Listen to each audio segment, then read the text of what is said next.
Friends, we find ourselves in the midst of some very troubling times. The titan of the right-wing world has fallen at the hands of a villainous murderer, and in response, some are grieving, some are celebrating, some are escalating the situation. Still others are trying to keep the peace. As I've said many times before, your favorite bard does not condone violence. And to those folks dancing on TikTok, you're not helping, as the fever dream of the right-wing scapegoating of all things liberal, minority, or trans-based only finds yet another willing, provocative target for their ire. Not that you have to change your behavior on my account to accommodate unhinged right-wingers, just that when you fan the flames, you never know if the wind will shift in your direction, which is what I believe happened to the late Charlie Kirk. So, to that, I understand, without condoning or condemning. And yes, I understand that by my very existence as a progressive anti-theist, Republicans will lump me in with the folks brazenly celebrating Kirk's demise because they don't really do nuance. Nonetheless, this is my attempt to thread that needle, while declaring that though I found Charlie Kirk's views absolutely abhorrent and vociferously disagreed with him, going so far as to write a parody theme song in his honor.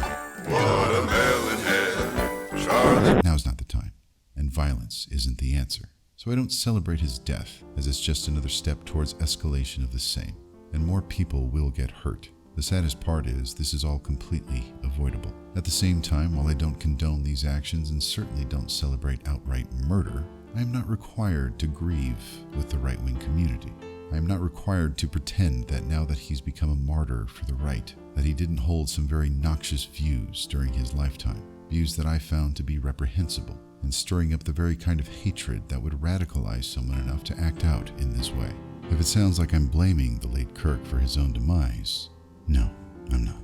I'm simply saying that in a country with no shortage of crazies who are fed a daily fire hose of venom that encourages people to call in bomb threats at children's hospitals over the right-wing genital mutilation narrative, it's a very unstable environment, and stochastic terrorism is a truly chaotic beast. So in this episode, I'm not arguing with any right-wing narratives or responses. I'm simply here to pay my respects, and I think that, in this situation, it's best to let the man speak for himself. So without further ado, your favorite bard, Korak the Bard, presents Charlie Kirk in his own words. You will never live in a society when you have an armed citizenry and you won't have a single gun death. That is nonsense. It's drivel. Wow. But I think it's worth it.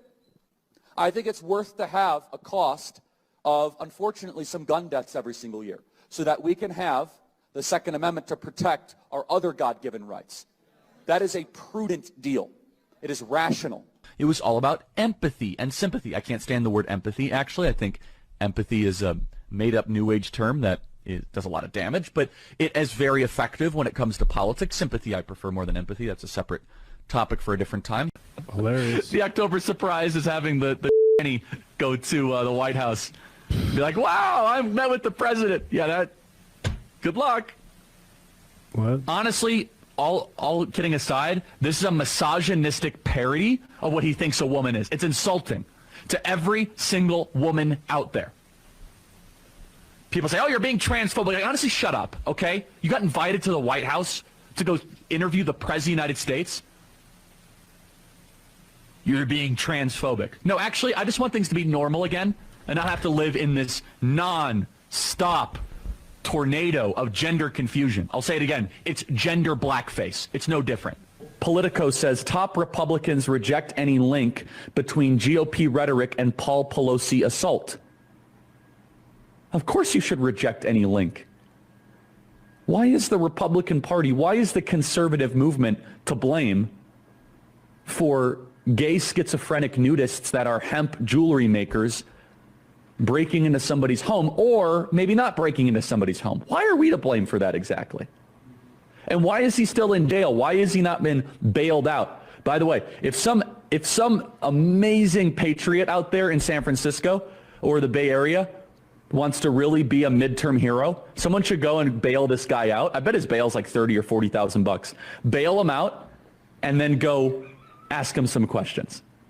How many people unnecessarily died because of DEI? Well, you could rest easy because they say diversity is our strength. And now those little girls are dead. Those families are without their daughters. But hey, you have a black fire chief in Austin. This is my other problem with death penalty. It takes too long, too many Too appeals. expensive. It should be public. It should be quick. It should be televised. It should be public, it should be quick, it should be televised. Well, there you have it. From Charlie's lips to your ears. If you can't imagine why these public statements might cause an unhinged person to take violent action, you might be part of the problem. As we draw to a close on this solemn occasion, and as the late Kirk has been compared to other civil rights leaders and venerated to a level reserved for heads of state, I'd like to leave you with the thoughts of an actual civil rights leader. I don't think anybody here would deny that when you send your chickens out in the morning from your barnyard, those chickens will return that evening to your barnyard, not your neighbor's barnyard. I think this is a prime example of the devil's chickens coming back home to roost. I think this same violence has come back to claim one of their own. Now, being an old farm boy myself, chickens coming home to roost never made me sad.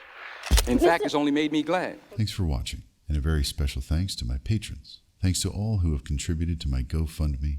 Thanks to my subscribers, and thanks to those who understand that political violence only begets more violence. And in the spirit of a good old-fashioned Irish week, where we raise our glasses and celebrate the life that was lived, here's a song in honor of Charlie and all who follow him. This is your favourite bard, Korak the Bard, singing off with He's here, he's there, he's everywhere. He's here, he's there, he's everywhere. He's here, he's there, he's everywhere. He's here, he's there, he's everywhere. We're told that he's a moderate who only wants to debate, but hateful words turn violent when you speak of a master race. The history books will tell of his demise in 25, and they all came out of the woodwork on the day that Charlie died. America's riddled with MAGA, and MAGAs are getting fat. They signed up for ICE so that they could deport all immigrants. They're burning the institutions down and marching with white pride. And they all came out of the woodwork on the day that Charlie died. So if you come across a MAGA, I'll tell you what to say. Tell them they're the Nazi party of the modern day. They'll see them bluster and ham and haw and peddle their racist lies. And they've only gotten worse since the day that Charlie died.